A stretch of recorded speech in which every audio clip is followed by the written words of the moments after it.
స్పెషాలిటీని బట్టి ఏ స్టేజ్లో ఎంటర్ అవుతారు అంటే ఈ సిమ్టమ్స్ ఉన్న వాళ్ళు ముందు వెళ్ళడం ఫిజిషియన్ దగ్గరకో న్యూరాలజిస్ట్ దగ్గరకో వెళ్తారు, అంతే కదా? అంతే అండి, డెఫినెట్గా. అక్కడ నుంచి రెఫర్ అయ్యాక మీతో వస్తారా, మీ దగ్గరకు వస్తారా, అయితే డైరెక్ట్గా మిమ్మల్ని అప్రోచ్ అవ్వచ్చుంటారా ఈ సిమ్టమ్స్ తోటి? అంటే ఒకటి ఇప్పుడు పేషెంట్కి ఎవరైనా సరే డయాబెటీస్ ఉంది, ప్రొలాంగ్ డయాబెటీస్ ఉంది, వాళ్ళ కాళ్ళల్లో తిమ్మిర్లు మంటలు అలా ఉన్నాయి అంటే కనుక ఇప్పుడు ప్రతి ఒక్క చాట వాస్కులర్ సర్జన్స్ లేదు కదండి.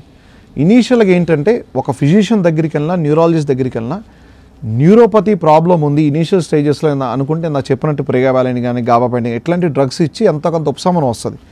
కానీ ఒక స్టేజ్ వెళ్ళిన తర్వాత స్పర్శ తగ్గుతుంది, లేకపోతే వేళ్ళు వంకరపోతున్నాయి, లేకపోతే పాదం కింద కాయలు కాసినాయండి, లేకపోతే డాక్టర్ గారు గాయాలు బండి పుండు మాంటలేదంటే కనుక ఆ స్టేజ్లో మా దగ్గరికి వచ్చినట్టయితే కనుక ఏ స్టేజ్ ఆఫ్ న్యూరోపతి ఉందని కొన్ని రకాల టెస్టులు ఇందా చెప్పినట్టు సెన్సేషన్ టెస్ట్ కానీ, లేకపోతే వైబ్రేషన్ టెస్ట్ కానీ, లేకపోతే hot and cold touch sensation కానీ ఇవన్నీ చేసి న్యూరోపతి ఏ స్టేజ్లో ఉంది, వేళ్ళు షేప్స్ అంటే మన పాదాలు వేలు షేప్ కరెక్ట్గా ఉన్నాయా లేదా, వేళ్ళ మధ్యలో ఇన్ఫెక్షన్ ఉందా లేదా, ఇవన్నీ ఎగ్జామిన్ చేసి ప్రాపర్గా ఫ్యూచర్ కాంప్లికేషన్స్ రాకుండా మనం చేయగలం.